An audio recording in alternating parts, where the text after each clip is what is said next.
All right, modern ammo coming at you again, just for a little recap. These were actually from a previous shoot I did with 40 out of a Taurus G3C. And these are the Federal HST rounds in 40 caliber that are used by, or used to be used by, federal law enforcement, which is who I am. And we're no longer using that. And then here was a 40 caliber, just a no-name. It was actually loaded up in a 10 millimeter round, and that was what a old school hollow point did. Whole bunch of lead core right there, and these are the petals that came off, and this is what the jacket after separation looked like. Fortunately, the HST is much better at holding onto its jacket, which is a good thing. So in the 9 millimeter that we saw, this was the Spear Gold Dot, which was this one right here. And you can see this bullet, when it came in, it bumped into this bullet and left a little bit of damage to the petal. So you can see the 9 millimeter, I mean, it's got a good,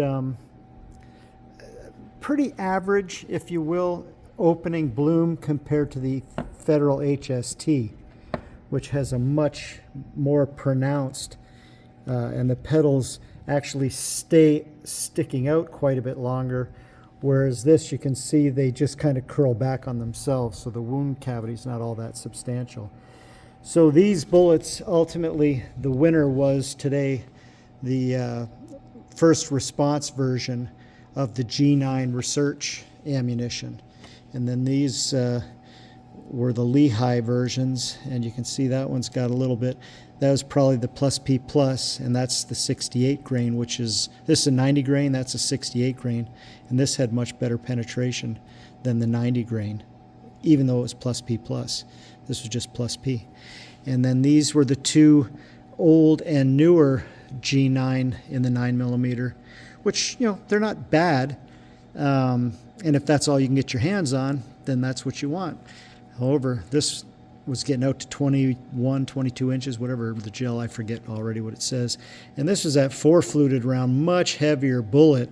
So you can see that it didn't do too badly. It got some pretty good penetration. I think it was close to 19 inches, something like that. Sorry, I'm not holding my camera. So here's all your G9 in 45 ACP, which is right here. So these were the two non-law enforcement versions in both the gap round and the 45 round. And then these two were the gap round and 45 round, and a second 45 round that I had to send because of the two bullets colliding. So just a neat opportunity to see the bullet technologies.